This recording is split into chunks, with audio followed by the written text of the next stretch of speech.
What up, everybody? It's Ep1. Let's talk about it. This is How to Get Away with Murder, Season 6, Episode. What up, everybody? What up, everybody? What up, everybody? It's Ep1. What up, everybody? It's Ep1. Everybody, let's talk about it. So this is it, y'all. This is our final season of How to Get Away with Murder. These reviews are so complicated, y'all. It's be so much going on in one episode, but I tried to get it all. I'm here. Let's go ahead, not waste any time, and get started. We start off at a funeral. This is Annalise's funeral that we discover over time. She's in the casket. Everybody's saying, you know, they're free now and all of this. And all of a sudden, we see baby Christopher come on out the back. He about 3-4 years old. He jumps in the casket, pulls out a gun and say, "Stay dead, bitch." I said, wait a minute. Now, we starting off with a bang, honey. We wake up and we see that this is a visualization that Annalise is doing while she's at this rehab center. You know, she's in therapy and group therapy. Everybody's picturing, you know, the worst thing, you know, basically the worst thing that could happen from them dying and for suffering the consequences, you know, of their actions or whatever, how everybody else would feel, right? We see that Sally is Annalise's roommate, and she feels jealous. You know, she's just one of those people who be doing too much, talking too much, just always doing the most. And so we see that Sally says that she's jealous because her life is not as exciting, and they have to close their eyes and go back to the funeral again. So later on, Sally comes to sit and eat with Viola at lunch, with Annalise at lunch, or Karen, and she just asking her a whole bunch of damn questions, getting on her nerves. And we all know that Annalise Keaton do not have time for your BS, okay? She's gonna come for you if you aggravating her. So eventually she like, girl, listen, I'm a gangster who shoot people when they talk too much. Get out of my face. Basically is what she telling Sally. So we see at home, you know, they're talking about Annalise is going, everybody knows she's going to rehab, and you know, the board can't find out if she's gonna lose her license. And Laurel is still missing, okay? So Oliver is saying, well, we need to find out who works security so Frank could go torture somebody, and Connor's like, hey, what the fuck you talking about? Like, chill out. Frank is going off on them, telling them she was with them when they got caught. And you know, they just going off on each other, basically. Bonnie is going back and forth with Michaela about going to the FBI. It's going to make everything worse. It's not going to make anything better by them telling her. And then she's like, well, she could be locked up in a basement somewhere. And, you know, everybody's looking like, I don't know. Like, Frank seems to think that she's got stolen. Michaela thinks that she might be stolen, but everybody else is like, how do we know that she didn't just leave on her own? Kaplan and Gold with Tegan and the police. Remember, if we remember, Emmett got poisoned last season, or he drank some drink and he fell out and died, and the police is questioning Tegan. And, you know, she's like already mentioning the poison. They like, well, how you know he got poisoned, girl? We haven't put out anything else, the ME results. And we see that she calls Annalise and, you know, basically it's like, I was hoping you pick up the phone, make sure you take care of yourself. Things are crazy. No. I'm lying, that was later. This time she called him. She was like, girl, he dead, girl. And if we remember, she had kissed him and everything. So, you know, like they was forming a little relationship or whatever. She had just admitted that she wanted old dude. So, you know, she was really sad, and we see that she's at the bar drinking. We're back to the therapy with Annalise, and the therapist is telling her to describe the funeral. And we all know that Annalise cannot tell all the secrets or else she will go to jail. So she's kind of just saying, you know, I chose drinking over them. They're all upset with me because it took so long, and they're just grateful that I'm dead. She's like, everybody, what you think about her answer? And they're like, oh, it's bullshit, you know. And Annalise get upset, and she started calling people names, a chauvinist, a attention whore, this or that and the other. Like, she going off on people. The therapist says, well, what are some names you call yourself? And she starts to call herself, amongst other things, she called herself a freak, a bully. She called herself trash, a whore, dirty, a cancer, a abuser, a monster, a mammy, and a failure. And so now everybody else in the room is kind of like, well, damn, you know, she just called us names. If she calls herself like 15 times worse names or whatever. So we see that Annalise really does have a problem. They all say, we see you and we love you. This is a saying that they say at their little clinic place. So Michaela is sad, crawled up, thinking about, you know, Laurel and the baby and them being gone. And we see Connor, Asher, and Oliver downstairs talking about her dad.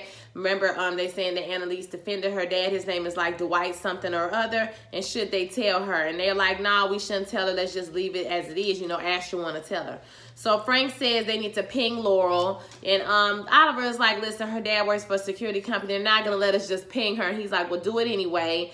And so, you know, he's like, well, you're going to be this the way our whole life. And he was like, well, you know, basically in a nutshell, they were with you when it got stolen. And, you know, if the baby had been with me, you know, it would have been safe. And she was like, well, and they were like, well, that's why, is that why Laurel wanted us to be the guardians for the baby? So now he knows that Laurel had asked them to be guardians for the baby, and they said they got the paperwork. Michaela comes downstairs and says, Gabriel is here and I just want him to leave. So Asher goes outside and basically, well, Michaela goes outside first and they talk about what this big revelation he made to Michaela about he likes her, he wants to be with her.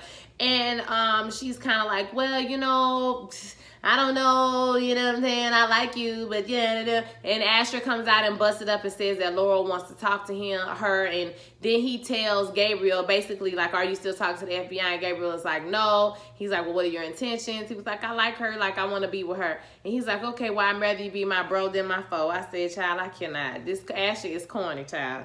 So back at the rehab, they're doing this exercise where they're basically punching a pillow of bad thoughts and they're replacing those thoughts with good thoughts. And they start to go in and punch the pillows and everybody's having their little breakthrough. But Annalise is not responding to this type of therapy. So after they're done, you know, the therapist is telling her, listen, everybody don't respond to that type of therapy. I personally use my vibrator to help me through the day. You know what I'm saying? But you have to, basically they go round and about. And, you know, she's telling her, listen, I don't know why you're here, but you have to be able to open up and talk about what's going on. And she's like, I know, because Annalise has been to therapy a million times, right? She starts thinking about things too, and we see her, Tegan calling her again, and we see her hanging up on her and taking more drinks at the bar. She's basically telling the lady that she's the source of people's pain, and, you know, she wants to just leave them all, even though she knows that they need her. She wants to be selfish. And the lady's like, you have to forgive yourself. You have to put yourself first. You can't put everybody's feelings before your feelings, you know? And she says, oh, unless you're going to be back. You know what I mean? The journey starts with self-love. You can't move forward without that. So we'll see if, you know, Annalise can do this. Nate gets the Emmy information about Emmett from Bonnie. And but when he goes down there, he finds out that the body has been transferred by one of the managing partners. Tegan Price is the name that has signed the paperwork. So Nate goes to see Tegan, and, you know, like, he talking to her real sketchy police, like, is that a threat? So what you trying to say? She like, listen, the partners made me sign off on it. I don't know why. Tegan could literally be getting set up, or she did do it. But it seems kind of dumb that she would do it and then have her name on all the paperwork. But maybe she's trying to hide in plain sight. So he basically is like accusing her of being involved. And even she was like, do you think I'm involved? And he was like, I don't know, are you? And she was like, listen, I ain't got time for this shit. He was my friend. You know what I'm saying? Like, I cared about him. He was up here coughing and dying, child, when I came in here. And he was my friend. I knew him, and I don't know you, bitch. So you got to go get the hell out. Annalise comes into the room, and Sally, you know, kind of is trying to talk to her a little bit. Annalise gets a call from Bonnie, and she's like, you had to leave your phone. She was like, girl, arrest me. So Bonnie is telling her how the body got transferred. They didn't have nothing to do with it. You know, basically, you know, they couldn't change what happened. She talks to her about what the counselor is saying, that she has to forgive herself. And Bonnie is like, well, you probably should start to forgive yourself. You can't beat yourself up forever about what's going on.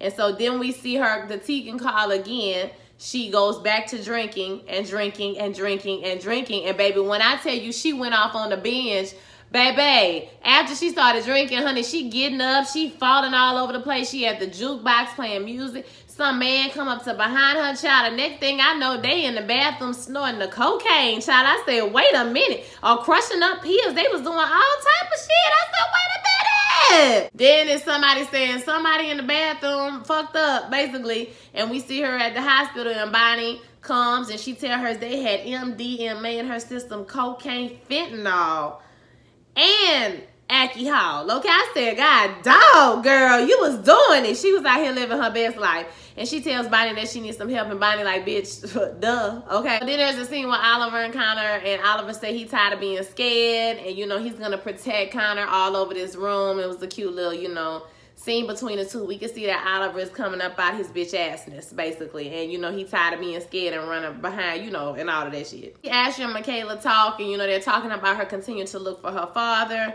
and then talking about her and Gabriel. He said he over it, and, you know, they can talk about this kind of thing. And she said, well, we haven't slept together and it's not going to work when they find out what we are. And Ashley was like, well, I mean, you might never know. Like, you don't know what could happen. Frank calling Laurel, and he basically listened to her on the voicemail like, please, he be simping for Laurel. Don't give no shits about him, child. And he be simping.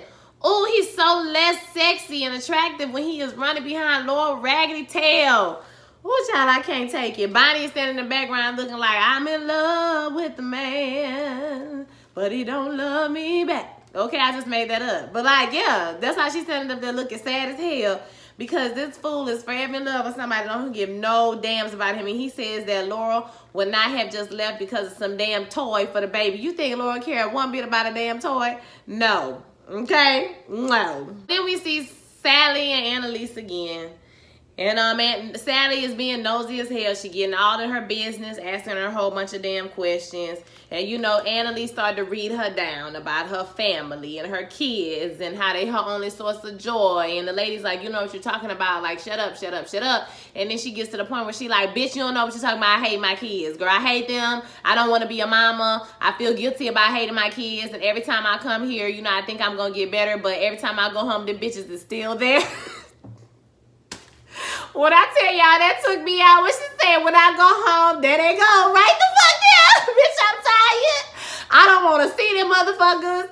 I don't want to look at their ass. I don't want nothing to do with these children, okay? But they here, and I can't do nothing about it. Homegirl was pissed.